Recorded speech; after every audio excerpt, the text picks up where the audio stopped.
In March 2002, a quiet night in Hillside, Sydney, turned deadly when 26-year-old Senior Constable Glenn McKinley was shot during a routine car chase. The culprits, John and Montekiai Taufahema, brothers whose actions would brand their family name with violence for decades. Tragedy struck again in 2009 when 18-year-old Tavito Tophahima, once a promising rugby player, was killed by police during an armed robbery. Over the years, the Tophahimas became synonymous with crime, armed robberies, kidnappings, and, in 2019, the brutal murder of Luke Lembrich. By November 2022, 8 coordinated raids across Sydney suburbs resulted in multiple arrests, exposing a family entrenched in organized crime, whose legacy of violence continues to ripple through Sydney's underworld. The genesis of infamy, when a name becomes a curse. To truly understand the Tophahima story, we have to go back to March 2002. On a quiet night in Hillside, southeastern Sydney, what should have been a routine police pursuit turned into a tragedy. Senior Constable Glenn McKinley, just 26, was chasing a stolen car when he was shot dead. The perpetrators? John and Montekiai Taufahema, 2 brothers whose actions would cast a long shadow over their family name for generations. The murder of a police officer leaves a permanent mark in Nessaituaovers. It brands a family, opens them to relentless scrutiny, and changes lives forever. Glenn McAnally had a future, loved ones waiting at home, but it was taken in an instant. The Taufahema brothers, sentenced to lengthy terms with non-parole periods of 7 years, had unknowingly set a course that would forever link their name with lawlessness. Their father, Lotua Taufahema, would later claim the police targeted his entire family because of his son's conviction. Whether true or not, the fact remained. Tophahima had become a red flag across every station in the state. In the criminal world, that kind of notoriety isn't just dangerous, it's magnetic. The tragic footnote: a brother's fall. The story darkened further in 2009 when Tavito Taufahema, only 18, was shot dead by police during a bungled armed robbery at the Canley Heights Hotel. Tavito was the younger brother of John, and Montekiai, described by his father as a good kid, a promising rugby player with Parramatta. But that night, everything went horribly wrong. Police say they were forced to open fire after Tavito took the hotel manager hostage and pointed a gun at them. Loatua believed it wasn't a coincidence. To him, the Taufahema name had marked his son for tragedy. The police maintained they acted in self-defense. The investigation was open, the grief unimaginable. By this point, it was no longer just crime, it was a family unraveling from within. The pattern of violence. How a family name becomes synonymous with crime. What makes the Tophahema story especially chilling is that it never stopped. Across the 2010s and 2020s, family members repeatedly appeared in court reports, police files, and news headlines. Violence seemed to follow them, or perhaps they carried it with them wherever they went.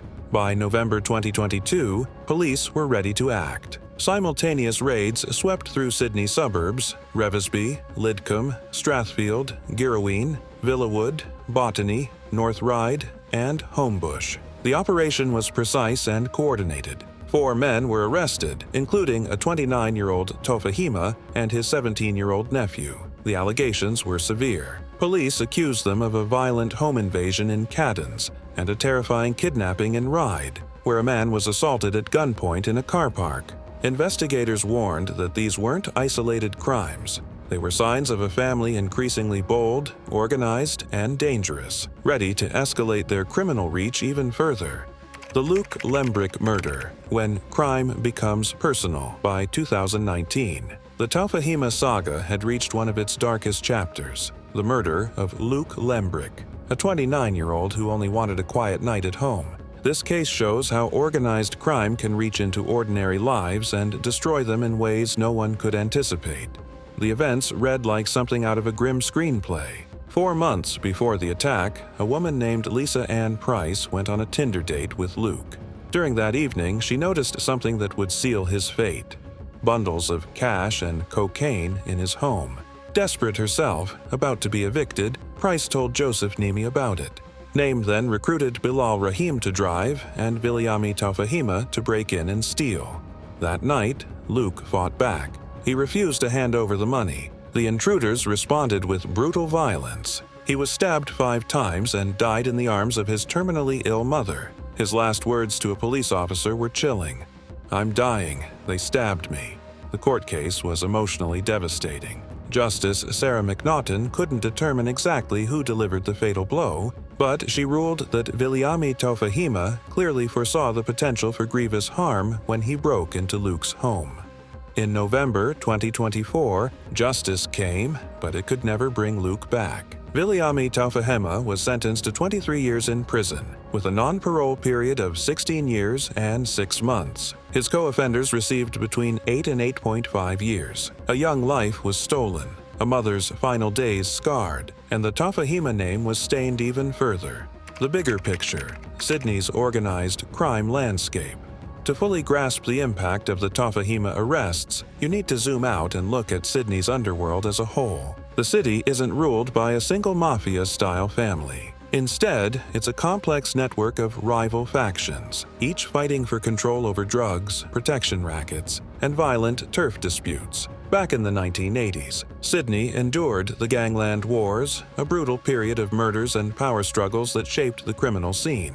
Groups like the Freeman-McPherson Gang, the Smith-Henry Group, and the McCann-Domican faction became infamous in law enforcement circles. Today, the landscape is even more fragmented and ruthless. The Tophahima family is just one node in a larger network that includes the Alameddin crime family, the Brothers for Life faction, led by the Hamzy family, Middle Eastern gangs, Vietnamese syndicates, and emerging hitman-for-hire groups like G7. The reality is stark. The Tophahima's crimes, as serious as they were, are part of a broader web of violence that continues to plague Western Sydney. Drive-by shootings, territorial clashes, drug trafficking, and contract killings have become disturbingly regular in suburbs like Lakemba, Granville, Parramatta, and beyond.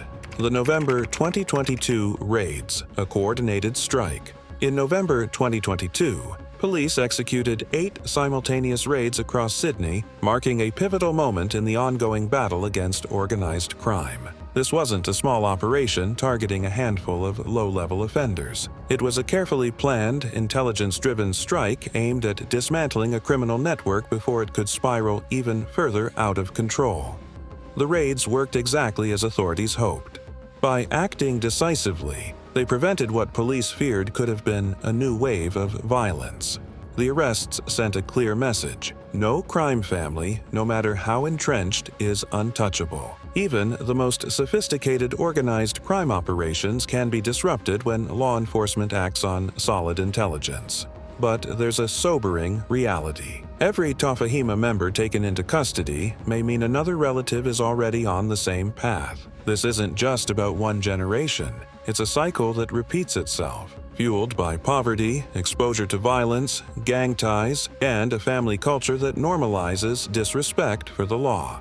The broader context: when crime becomes generational. What stands out about the Taufahima case is how crime has become almost hereditary within the family. Lotua Taufahima believed his family was being targeted by police. His older sons became cop killers. His younger son, Tavito, ended up dead in a hail of bullets. And the next generation? Many are following the same criminal path. This isn't unique to the Tophahimas. It's a pattern seen in certain Sydney suburbs. Growing up in families where criminal records are common, violence is normalized, and local drug dealers are everyday figures, makes a dangerous trajectory almost predictable. Schools struggle to intervene, community programs are underfunded, and by the time young people reach their teens, the criminal underworld has already made them an offer they've been conditioned to accept.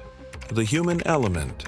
Why this matters beyond the headlines. Here's the crucial point. Behind every arrest, conviction, and prison sentence is a human story. Lives derailed, families fractured, victims scarred, and officers left mourning lost colleagues. Communities live in fear, and the consequences ripple far beyond courtrooms and headlines. Luke Lembrich died because he refused to hand over money. Tavito Tophahima died in a hail of bullets. Glenn McInalley, a 26-year-old officer, never came home. These aren't just statistics. They're tragedies with real, lasting impacts on everyone involved. The Tophahima family members now behind bars might have taken different paths under different circumstances. Some could have been productive members of society, but their choices carried consequences, not just for themselves, but for everyone around them. And that's the true cost of a name that has become synonymous with crime in Sydney. The 2024-2025 context, a continuing battle. As we step into 2024 and 2025, Sydney's organized crime scene is as complex and dangerous as ever. The battle against groups like the Taufahema family is ongoing, and law enforcement is stepping up like never before. Task forces, such as Task Force Falcon, have been set up to tackle gang violence head-on. Drug seizures have hit record levels, and murders linked to organized crime continue to make headlines. Southeast Asian syndicates are gaining influence, and guns-for-hire networks are operating with increasing sophistication. The old rules of the underworld families being off-limits, grudges settled with some code of honor disappearing fast, younger, more ruthless criminals are emerging, showing little respect for territorial boundaries or traditional criminal etiquette. The future. What happens next? Looking ahead, several patterns are clear. Police are becoming more strategic, using intelligence-led operations, financial tracking, and coordinated raids to disrupt criminal networks before they can fully mobilize. At the same time, the criminal landscape itself is shifting. Traditional hierarchies of the old crime families are breaking down. Smaller, fluid networks of independent operators and guns for hire are now the norm, making the underworld more unpredictable and, potentially, more violent. Yet the root causes remain. Poverty, lack of opportunity, broken families, and underfunded mental health services continue to feed organized crime. Arrests alone can't solve the problem. They are essential, but without addressing these deeper issues, the cycle is bound to continue. Conclusion: the Tophahima legacy. The story of the Tophahima crime family is a stark cautionary tale. It shows what happens when crime becomes a family tradition, when violence becomes normalized, and when the underworld feels more real than the legitimate world. It's a story of tragedy, of wasted potential, and of communities left scarred by fear. But it's also a story about law enforcement persistence. Despite the ever-changing landscape, police continue to investigate, arrest, and prevent violence wherever possible. The raids in November 2022 and the arrests that followed prove that no family is untouchable.